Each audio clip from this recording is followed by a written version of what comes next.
Hi friends, welcome back to our YouTube channel. ಇನ್ನೂ ಯಾರು ನನ್ನ ಚಾನಲ್ನ ಸಬ್ಸ್ಕ್ರೈಬ್ ಮಾಡಿಲ್ಲ, ಪ್ಲೀಸ್ ಸಬ್ಸ್ಕ್ರೈಬ್ ಮಾಡ್ಕೊಳ್ಳಿ ಅಂತ ಹೇಳ್ತಾ ಇವತ್ತಿನ ಸಂಡೇ ಲಾಗ್ನ ಸ್ಟಾರ್ಟ್ ಮಾಡ್ತಾ ಇದ್ದೀನಿ. ಸೊ ಇವತ್ತು ನಾವು ಏನಂತ ಹೇಳಿದ್ರೆ ಚಿಕನ್ ಮಾಡೋಣ ಸ್ಪೆಷಲ್ ಆಗಿ ಅಂತ ಅಂದ್ಕೊಂಡಿದ್ದೀವಿ. ಇಲ್ಲಿ ಅರ್ಧ kg ಬಾಯ್ಲರ್ ಕೋಳಿ ಮತ್ತು ಅರ್ಧ kg ಗಿರಿರಾಜ ಕೋಳಿನ ತೊಗೊಂಡು ಬಂದಿದ್ದರು ನನ್ನ ಹಸ್ಬೆಂಡು. ನಮ್ಮ ಬೇಬಿಗೆ ಗಿರಿರಾಜ್ ಕೋಳಿ ಅಂದರೆ ತುಂಬ ಇಷ್ಟ, ಸೊ ಅದಕ್ಕೆ ತೊಗೊಂಡು ಬಂದಿದ್ದಾರೆ. ನಾನಂತೂ ಯಾವತ್ತೂ ಟೇಸ್ಟ್ ಮಾಡಿಲ್ಲ. ಇಲ್ಲಿ ಬಾಯ್ಲರ್ ಕೋಳಿನ ಚೆನ್ನಾಗಿ ವಾಶ್ ಮಾಡಿಟ್ಕೊಂಡು ನಾನು ಕಬಾಬ್ ಮಾಡೋಣ ಅಂತೇಳಿ ರೆಡಿ ಮಾಡ್ಕೊಳ್ತಾ ಇದ್ದೀನಿ. ಈಗ ಏನಂತ ಹೇಳಿದ್ರೆ ಏನು ಚಿಕನ್ನ ತೊಳೆದಿಟ್ಕೊಂಡಿದ್ದೀನಿ, ಅದಕ್ಕೆ ಒಂದು ಮೊಟ್ಟೆನ ಒಡೆದಾಕೊಳ್ತಾ ಇದ್ದೀನಿ. ನಾನಿವತ್ತು ತೇಜು ಕಬಾಬ್ ಪೌಡ್ರ್ ಮಸಾಲಾನ ಯೂಸ್ ಮಾಡ್ತಾ ಇದ್ದೀನಿ. ಇದು ಬಂದು ಇತ್ತೀಚೆಗಂತೂ ಕಲರ್ ಫ್ರೀ ಆಗಿದೆ ಅಂತಲೇ ಹೇಳ್ಬೋದು. ಅಷ್ಟೊಂದು ಕಲರೇ ಸಿಗ್ತಾ ಇಲ್ಲ ಇದರಲ್ಲಿ, ನಾರ್ಮಲಾಗಿ ಚೆನ್ನಾಗಿದೆ. ಈಗ ರುಚಿಗೆ ತಕ್ಕಷ್ಟು ಸ್ವಲ್ಪ ಉಪ್ಪು ಮತ್ತು ಖಾರದ ಪುಡಿ ಆ್ಯಡ್ ಮಾಡ್ತಾ ಇದ್ದೀನಿ.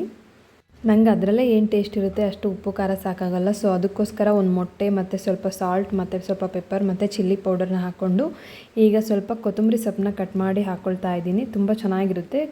ಹಸಿದಾಗಿ ಕರಿಬೇವು ಸೊಪ್ಪು ಸಿಕ್ಕರೂ ಕೂಡ ನೀವು ಕರಿಬೇವಿನ ಎಲೆನೂ ಯೂಸ್ ಮಾಡ್ಬೋದು, ತುಂಬ ಚೆನ್ನಾಗಿ ಫ್ರೈ ಆಗುತ್ತೆ. ಈಗ ಸ್ವಲ್ಪ ಲೆಮನ್ನು ಕೂಡ ನಾನು ಆ್ಯಡ್ ಮಾಡ್ತಾ ಇದ್ದೀನಿ. ಈ ಥರ ಮಾಡೋದ್ರಿಂದ ಕಬಾಬ್ ತುಂಬಾ ಟೇಸ್ಟಿಯಾಗಿರುತ್ತೆ ಅಂತ ಹೇಳ್ಬೋದು. ನನ್ನ ಬೇಬಿಗೂ ಕೂಡ ತುಂಬಾ ಇಷ್ಟ ಈ ಥರ ಮಾಡೋದ್ರಿಂದ. ಸೊ ಈಗ ನಾನು ಕಬಾಬ್ಗೆ ಎಲ್ಲ ಚೆನ್ನಾಗಿ ಮ್ಯಾರಿನೇಟ್ ಮಾಡಿಡ್ತಾ ಇದ್ದೀನಿ ಮಸಾಲೆನೆಲ್ಲ. ನೀವು ನೋಡ್ತಾ ಇರ್ಬೋದು, ಇದು ಅಷ್ಟೊಂದು ಕಲರಿಂಗ್ ಆಗಿಲ್ಲ. ತೇಜು ಬಂದು ಇತ್ತೀಚೆಗೆ ತುಂಬಾ ಚೆನ್ನಾಗಿದೆ ಅಂತ ಹೇಳ್ಬೋದು. ಇಲ್ಲಿ ನಾನು ಚಿಕನ್ ಫ್ರೈ ಮಾಡೋಣ ಅಂತೇಳಿ ಗಿರಿರಾಜ ಕೋಳಿದ್ದು ರೆಡಿ ಮಾಡ್ಕೊಳ್ತಾ ಇದ್ದೀನಿ. ನೋಡ್ತಾ ಇರ್ಬೋದು ನೀವು ಇಲ್ಲಿ ಏನೇನು ನಾನು ಆ್ಯಡ್ ಮಾಡ್ಕೊಂಡಿದ್ದೀನಿ ಅಂತ ಹೇಳಿ. ಇದನ್ನೆಲ್ಲ ನಾನೀಗ ಗ್ರೈಂಡ್ ಮಾಡ್ಕೊಳ್ಳೋದಕ್ಕೆ ರೆಡಿ ಮಾಡ್ಕೊಳ್ತಾ ಹೇಳ್ತೀನಿ ನೋಡಿ. ಇವಾಗ ನಾನು ಒಂದು ಮಿಕ್ಸಿ ಜಾರ್ಗೆ ಸ್ವಲ್ಪ ಬೆಳ್ಳುಳ್ಳಿ ಶುಂಠಿನ ಹಾಕ್ಕೊಳ್ತಾ ಇದ್ದೀನಿ, ಚೆನ್ನಾಗಿ ಪೇಸ್ಟ್ ಮಾಡಿಟ್ಕೊಳ್ಳೋಣ ಅಂತ ಹೇಳಿ. ಅದ್ರ ಜೊತೆ ಸ್ವಲ್ಪ ಈರುಳ್ಳಿನೂ ಸೇರಿಸ್ತಾ ಇದ್ದೀನಿ. ಇವಾಗ ನೋಡ್ತಾ ಇರ್ಬೋದು ನಾನಿಲ್ಲಿ ಈ ರೀತಿಯಾಗಿ ಮಿಕ್ಸಿ ಹಾಕ್ಕೊಳ್ತಾ ಇದ್ದೀನಿ. ಏನೆಲ್ಲ ಕಟ್ ಮಾಡಿ ಇಟ್ಕೊಂಡಿದ್ದೆ ಅದನ್ನು ಸ್ವಲ್ಪ ಪ್ರಮಾಣದಲ್ಲಿ ನಾನು ಮಿಕ್ಸಿನ ಮಾಡ್ತಾ ಇದ್ದೀನಿ. ಸೊ ರುಬ್ಬೋದಕ್ಕೆ ಸಪ್ರೇಟು ಮತ್ತು ಒಗ್ಗರಣೆಗೆ ಸಪ್ರೇಟ್ ಆಲ್ರೆಡಿ ಕಟ್ ಮಾಡಿ ಇಟ್ಟಿದ್ದೆ ನಾನು. ಇವಾಗ ಇಲ್ಲಿ ನೋಡ್ತಾ ಇರ್ಬೋದು ಶುಂಠಿ ಬೆಳ್ಳುಳ್ಳಿ ಮತ್ತು ಈರುಳ್ಳಿನ ರುಬ್ಬಿಟ್ಕೊಂಡಿದ್ದೀನಿ. ಇವಾಗ ನಾನು ಗ್ಯಾಸ್ನ ಆನ್ ಮಾಡ್ಕೊಳ್ತಾ ಇದ್ದೀನಿ. ಗಿರಿರಾಜ ಕೋಳಿದು ಫ್ರೈ ಮಾಡೋಣ ಅಂತ ಹೇಳಿ ಬಾಯ್ಲರ್ ಕೋಳಿದು ಕಬಾಬ್ಗೆ ಕಲಸಿಟ್ಟಿದ್ದೀನಿ ಸಪ್ರೇಟು. ಈಗ ನಾನು ಪಾತ್ರೆ ಇಟ್ಕೊಂಡು ಚಿಕನ್ನೆಲ್ಲ ನೀಟಾಗಿ ತೊಳೆದಿಟ್ಕೊಂಡು ಇಲ್ಲಿ ಎಣ್ಣೆನ ಹಾಕ್ಕೊಳ್ತಾ ಇದ್ದೀನಿ.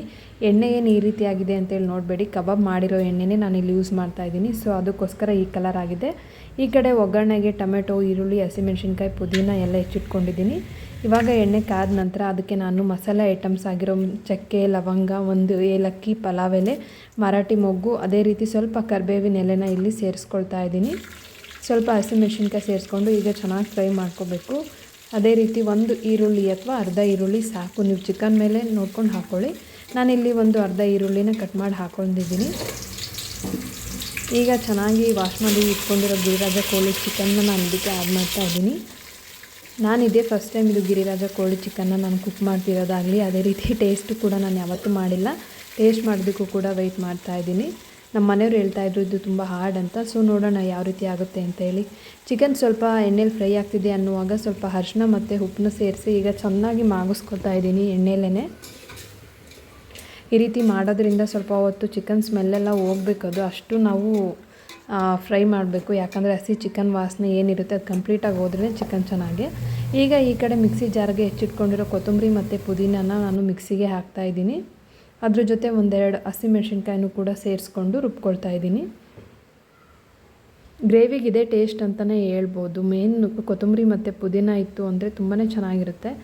ಈ ಕಡೆ ಶುಂಠಿ ಬೆಳ್ಳುಳ್ಳಿ ಪೇಸ್ಟ್ ರುಬ್ಬಿಟ್ಕೊಂಡಿದ್ದೆ ಅಲ್ವಾ, ಈರುಳ್ಳಿ ಸೇರಿಸಿ ಅದನ್ನು ಇವಾಗ ನಾನು ಚಿಕನ್ಗೆ ಆ್ಯಡ್ ಮಾಡ್ತಾ ಇದ್ದೀನಿ. ಅದೇ ರೀತಿಯಾಗಿ ಅದೆಲ್ಲ ಸ್ವಲ್ಪ ಕುದ್ಮೇಲೆ ಕೊತ್ತಂಬರಿ ಮತ್ತು ಪುದೀನ ಹಸಿಮೆಣ್ಸಿನ್ಕಾಯಿ ಹಾಕಿ ರುಬ್ಬಿರೋ ಒಂದು ಮಸಾಲನೂ ಕೂಡ ಇದಕ್ಕೆ ಆ್ಯಡ್ ಮಾಡ್ತಾ ಇದ್ದೀನಿ.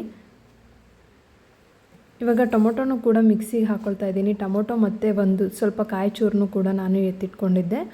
ಸೊ ಈ ರೀತಿಯಾಗಿ ಕಾಯಿ ಚೂರು ಮತ್ತು ಸ್ವಲ್ಪ ಟೊಮೊಟೊನ ರುಬ್ಬಿ ಅದನ್ನು ಕೂಡ ಮಸಾಲೆನ ಇದಕ್ಕೆ ಸೇರಿಸ್ತಾ ಇದ್ದೀನಿ. ಟೇಸ್ಟ್ ತುಂಬಾ ಚೆನ್ನಾಗಿರುತ್ತೆ ಅಂತ ಹೇಳ್ಬೋದು ಟೊಮೊಟೊ ಮತ್ತು ಕೊಬ್ಬರಿ ರುಬ್ಬಾಕೋದ್ರಿಂದ. ಸೊ ಇನ್ನೇನೆಲ್ಲ ಹಾಕಿ ಮಸಾಲೆ ಎಲ್ಲ ಕುದೀತಾ ಇದೆ ಅನ್ನುವಾಗ ನಾನು ಇಲ್ಲಿ ಸಣ್ಣದಾಗಿ ಕಟ್ ಮಾಡಿ ಇಟ್ಕೊಂಡಿರೋ ಒಂದು ಟೊಮೆಟೊ ಹಾಕಿ ಅದ್ರ ಜೊತೆ ಸ್ವಲ್ಪ ಕಸ್ತೂರಿ ಮೇಥಿನೂ ಕೂಡ ಆ್ಯಡ್ ಮಾಡ್ತಾ ಇದ್ದೀನಿ. ನೆಕ್ಸ್ಟ್ ನಾನಿಲ್ಲಿ ಮನೆಯಲ್ಲೇ ಮಾಡಿಟ್ಕೊಂಡಿರೋ ಒಂದು ಮಸಾಲ ಪುಡಿನ ಇದಕ್ಕೆ ಸೇರಿಸ್ತಾ ಇದ್ದೀನಿ. ಕೊತ್ತಂಬರಿ ಪುಡಿ ಅಂತ ಏನಂತೀವಿ ಅದನ್ನು ಮನೆಯಲ್ಲೇ ಮಾಡಿಟ್ಕೊಂಡಿದ್ದೆ ನಾವು, ಅದನ್ನು ಕೂಡ ಹಾಕ್ತಾಯಿದ್ದೀನಿ. ಅದ್ರ ಜೊತೆ ಸ್ವಲ್ಪ ಚಿಲ್ಲಿ ಪೌಡ್ರು ಕೂಡ ಇಲ್ಲಿ ಸೇರಿಸ್ಕೊಂಡು ಜೊತೆಗೆ ಪೆಪ್ಪರ್ನು ಕೂಡ ಆ್ಯಡ್ ಮಾಡ್ತಾ ಇದ್ದೀನಿ. ನೆಕ್ಸ್ಟ್ ನಾನು ಇಲ್ಲಿ ಲಾಸ್ಟ್ ಫೈನಲ್ ಟಚ್ ಆಗಿ ಲೆಮನ್ನ ಕೂಡ ಇಲ್ಲಿ ನಾನು ಫ್ರೈಗೆ ಇಡ್ತಾ ಇದ್ದೀನಿ. ಗ್ರೇವಿ ಈ ರೀತಿಯಾಗಿ ರೆಡಿಯಾಗಿದೆ. ನೀವೇ ನೋಡ್ತಾ ಇರ್ಬೋದಲ್ವ ಎಷ್ಟು ಸಿಂಪಲ್ಲಾಗಿ ಎಷ್ಟು ಈಸಿಯಾಗಿ ಆಗೋಯ್ತು ಅಂತ ಹೇಳಿ. ಇದು ಗಿರಿರಾಜ ಕೋಳಿ ಆಗಿರೋದ್ರಿಂದ ಕಂಪ್ಲೀಟಾಗಿ ಬೇಯಬೇಕು ಅಂತ ಹೇಳಿದ್ರು. ಸೊ ಹಾಗಾಗಿ ತುಂಬ ಹೊತ್ತು ಬೇಯಿಸಿ ನಾನು ಇದನ್ನ ಮಾಡಿದ್ದೀನಿ. ಇನ್ನು ಕೆಲವೊಬ್ರು ಹೆಂಗೆ ಅಂತ ಹೇಳಿದ್ರೆ ಅದನ್ನು ಸಪ್ರೇಟಾಗಿ ವಿಷಲ್ ಕೂಗಿಸ್ಕೊಂಡು ಕೂಡ ಈ ರೀತಿಯಾಗಿ ಮಾಡ್ಕೋಬೋದು. ಸೊ ಗ್ರೇವಿ ಅಂತೂ ಈ ರೀತಿಯಾಗಿ ರೆಡಿ ಆಯಿತು. ಅದೇ ರೀತಿ ಕಬಾಬ್ಗೂ ಕೂಡ ಆ ಕಡೆ ಕಲಸಿಟ್ಟಿದ್ದೆ ಅಲ್ವಾ, ಕಬಾಬ್ನು ಕೂಡ ಎಣ್ಣೆಯಲ್ಲಿ ತೇಲಿಸಿ ರೆಡಿ ಮಾಡಿ ಇಟ್ಕೊಂಡಿದ್ದೀನಿ. ಗ್ರೇವಿ ಜೊತೆ ಕಾಂಬಿನೇಷನ್ ಆಗಿ ನಮ್ಮಮ್ಮ ತಂದಿರೋ ಊರಿಂದ ರೊಟ್ಟಿನ ನಾನಿಲ್ಲಿ ನಮ್ಮ ಮನೆಯವ್ರಿಗೆ ಸರ್ವ್ ಮಾಡ್ತಾಯಿದ್ದೀನಿ. ನಾನು ಪ್ರತಿ ಬಾರಿ ಏನೇ ಅಡುಗೆ ಮಾಡಿದ್ರು ಕೂಡ ಫಸ್ಟ್ ಅವ್ರಿಗೆ ಟೇಸ್ಟ್ ಮಾಡೋದಕ್ಕೆ ಕೊಡ್ತೀನಿ. ನನ್ನ ಬೇಬಿ ಇವಾಗ ತಿಂದ್ಬಿಟ್ಟು ಟೇಸ್ಟ್ ಹೇಗಿದೆ ಅಂತ ಹೇಳ್ತಾರೆ. ಸೊ ಟೇಸ್ಟ್ನ ಯಾವ ರೀತಿ ಆಗಿದೆ ಅಂತ ಕೇಳಿ ಇವತ್ತಿನ ಒಂದು ಕುಕ್ಕಿಂಗ್ ವ್ಲಾಗ್ನ ಎಂಡ್ ಮಾಡ್ತಾಯಿದ್ದೀನಿ. Thank you all. ಅವ್ರು ಹೇಳಿದ್ರು ಟೇಸ್ಟ್ ಅಂತೂ ತುಂಬ ಚೆನ್ನಾಗಿತ್ತು ಅಂತ ಕಬಾಬ್ ತುಂಬ ಚೆನ್ನಾಗಾಗಿದೆ ಅಂತ ಹೇಳಿದ್ರು. ಗ್ರೇವಿನೂ ಕೂಡ ತುಂಬ ಚೆನ್ನಾಗಾಗಿತ್ತು ಫ್ರೆಂಡ್ಸ್. ಇದಾಗಿತ್ತು ಇವತ್ತಿನ ಒಂದು ವಿಡಿಯೋ. ನೆಕ್ಸ್ಟ್ ವಿಡಿಯೋದಲ್ಲಿ ಡ್ರೈ ಫಿಶ್ ಸಾಂಬಾರು ಹೇಗೆ ಮಾಡೋದು ಅಂತ ತಿಳಿಸ್ಕೊಡ್ತೀನಿ. Thank you.